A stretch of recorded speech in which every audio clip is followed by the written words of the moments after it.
everybody. This is Hondo Carpenter, your Las Vegas Raiders beat writer on SI and the host of the Las Vegas Raiders Insider Podcast. I want to show you where I'm at.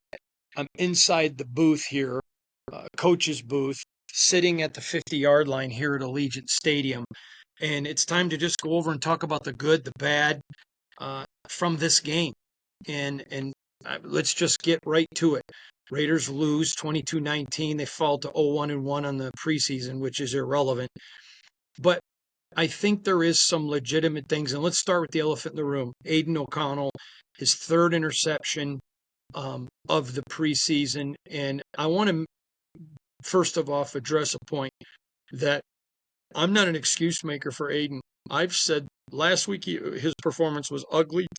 Today was very bad. And so here is the dilemma.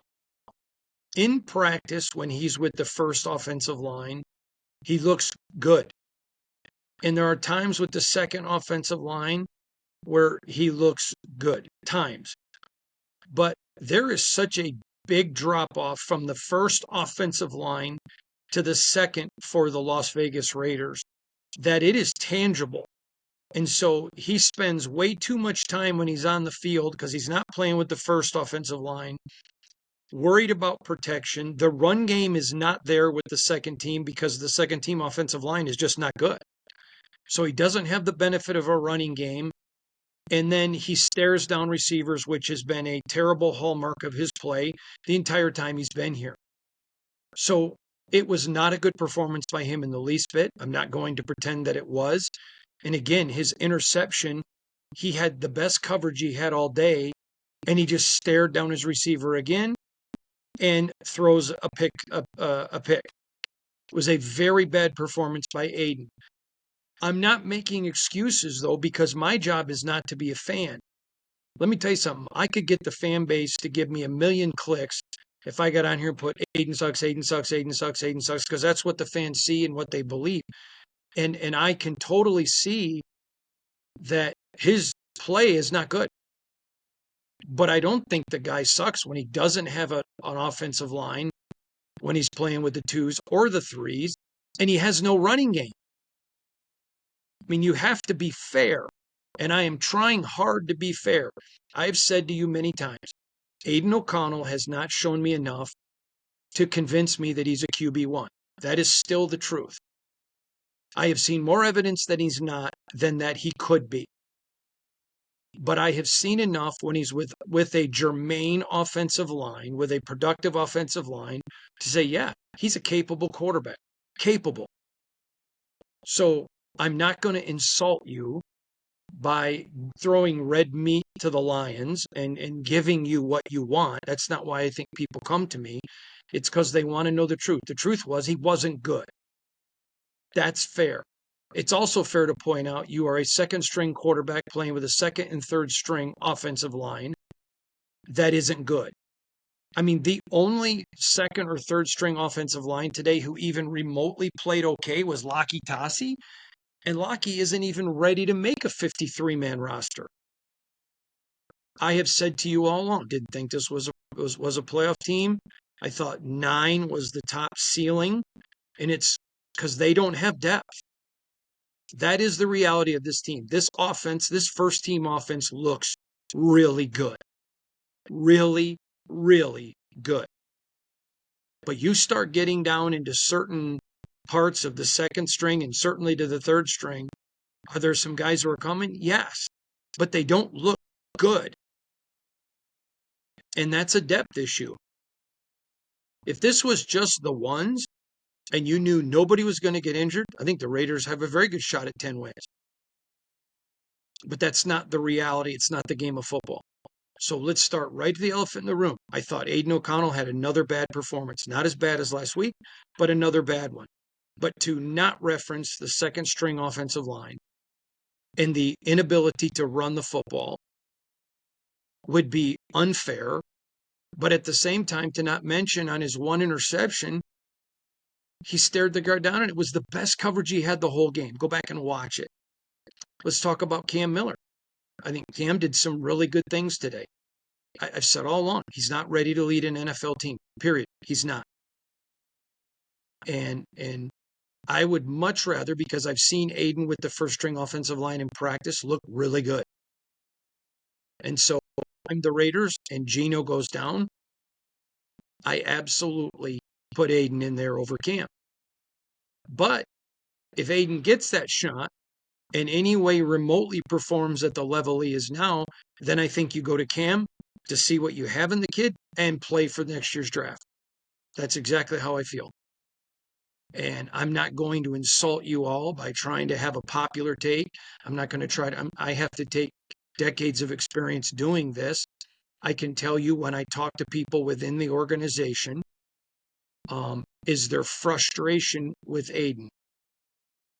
I don't know that I would use the word frustration. Disappointment, absolutely. But people understand the line that he's playing with, the lack of running game that he's playing with. And it's normal when you're up there and you know these guys are going to be all over me. But there's some balls he's got to throw away and sacks he can't take. Some of it is a repeat of what you saw with Derek Carr. He took sacks he shouldn't have taken. And it's just it's just what it is. So the reality is, I don't think you know what you I don't think you have any idea whether Aidan can be a QB1. I think you have a lot of evidence that he can't. But when you look at that evidence with perspective, I mean, he's out there playing with there was a drive, the last drive of the first half, where he was fine. There was a couple of drop passes. I think Besh had one. I don't remember who had the other one, so forgive me. I'm not trying to protect anybody. I just don't remember. And it wasn't on him. Oh, there was a penalty on Thayer Mumford. I love Thayer. I think Thayer's a wonderful kid who has played really well at tackle at both right and left. I don't know what's happened to him this year, but he's a struggling second team tackle. Struggling. And, your two rookies, Rodgers and Grant, are just not ready. I think they will be. I think they're both going to be really good pro quarterback. I mean, offensive linemen. They're just not there now. Aston Jean-T was amazing today. I'll get you all of his stats here real quick, but he was tremendous today. I was so impressed with him. 7 carries for 33 yards and a touchdown. But let me just tell you, his average was 4.7 yards a carry. He had some forceful runs after contact. He looked really good, but they were not going to let him go out there and play, even a whole half. He didn't even get a whole half. Dante Thornton and Geno, they almost connected twice. One time, Geno just overthrew him, just barely overthrew him. And another time, I'm going to have to go back and watch the tape. I'm not sure who to blame on that one. I have a strong opinion, but before I call somebody out or call someone having made a mistake, they deserve for me to go back and rewatch the film. So I'm going to do that. But again, that's just training camp, learning each other. It's a rook and a new quarterback. But the thing I love about Geno, I love this about Geno, and I've been telling you this. He's not going to underthrow anybody. He can make every throw on this field, every freaking throw on the field. Okay, we know after 25 yards, I'm very skeptical of what Aidan can do. Now, that doesn't make him a bad quarterback. There's a lot of quarterbacks who can do a lot of throws within 25 yards who've won championships in this league. That's reality. So if you want a pocket presence, which Geno is, then that doesn't rule Aidan out. Now, here's where you go into a problem. Geno has enough athleticism to move. Aidan is like a statue. Now, I have shared with you during camp, he has shown athleticism. So getting that to translate into a game is a big deal. But with each performance like today, it buries him with the fan base. And I don't blame the fan base for that. Remember, I referenced the movie Gladiator. You got to win the crowd. And he is not. He's not. And so next week, he can go out and play great. I doubt we'll even see Geno next week. But everyone's going to be like, okay, well, it's with most of Arizona's starters not even playing. And they're right. He's going to have to win the crowd in a regular season game. Now, God forbid Geno goes down. Nobody wishes that.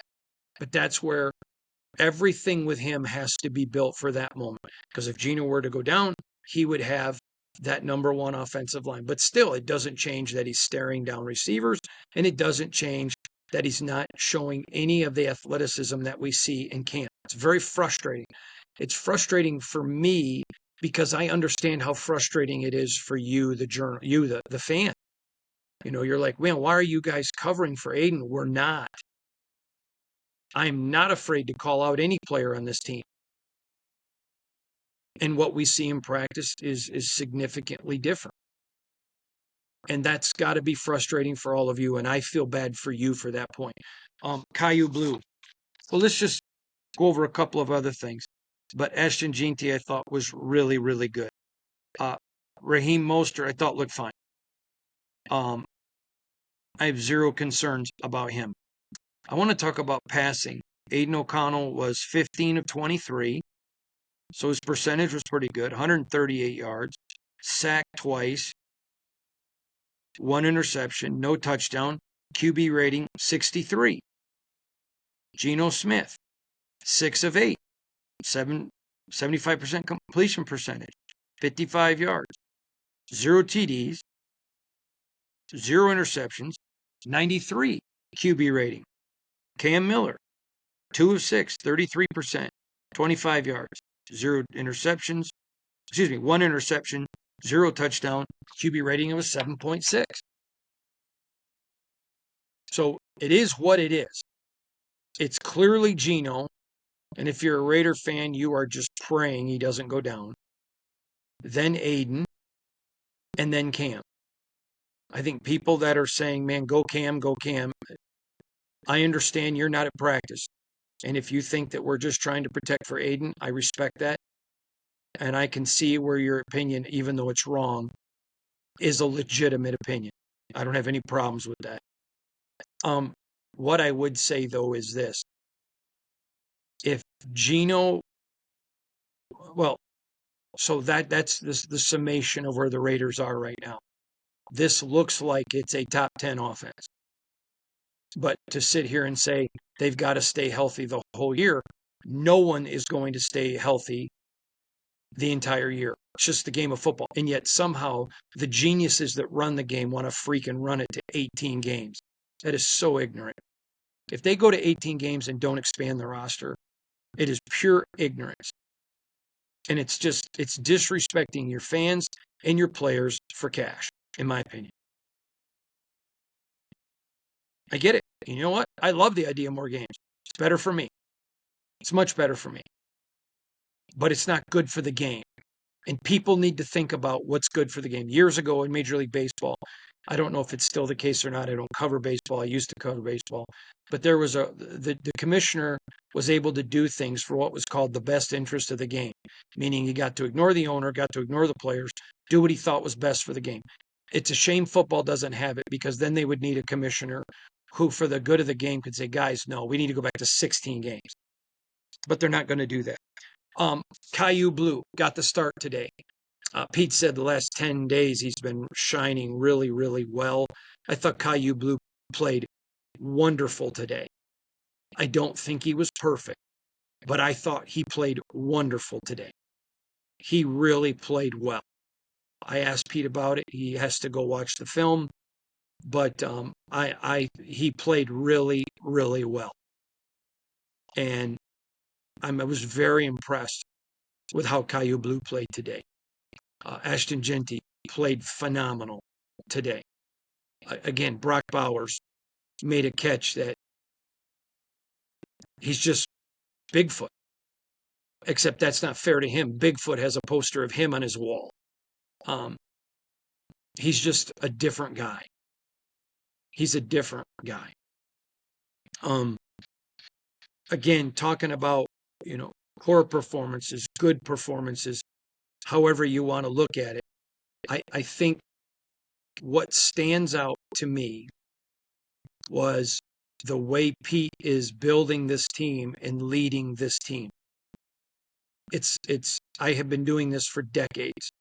I've covered a lot of pro football, a lot of college football, a lot of great coaches. I have not seen a coach at any level close to Pete Carroll in my entire career, and I've covered great ones. I never saw. I saw great stuff from Nick.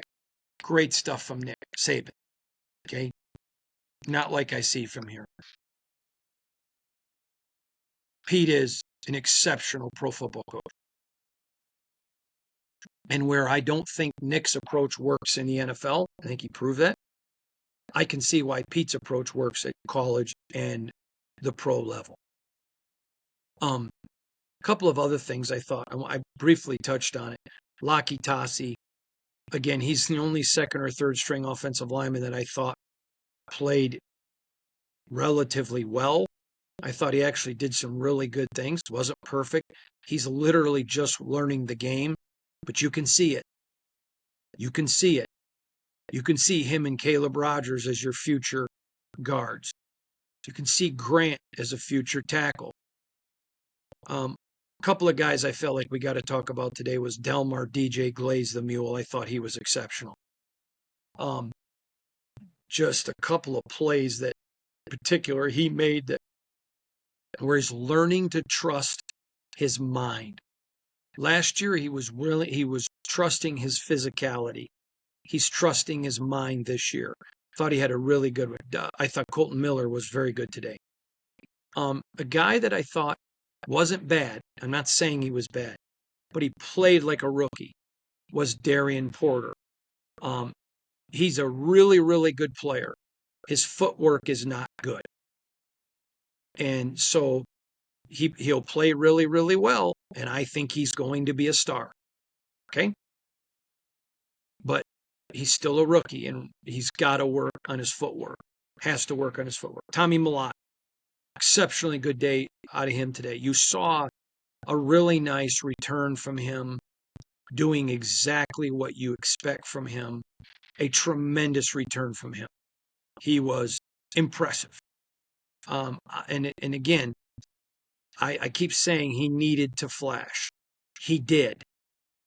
And I think that helped him towards his pursuit of making the 53-man roster. Helped him greatly. Let's talk about receiving, because there's a couple guys I want to talk about. That Jack Bech had 2 catches on 3 targets. I thought Jack looked tremendous. Kadri Ismail, 2 catches on 4. Bachman, 2 catches on 3. Bowers, 1 for 1. It was just that one I told you about. A.J. Cole, 1 punt, 47 yards. Tommy Mellott, again, looked great. Looked great returning the ball on kicks.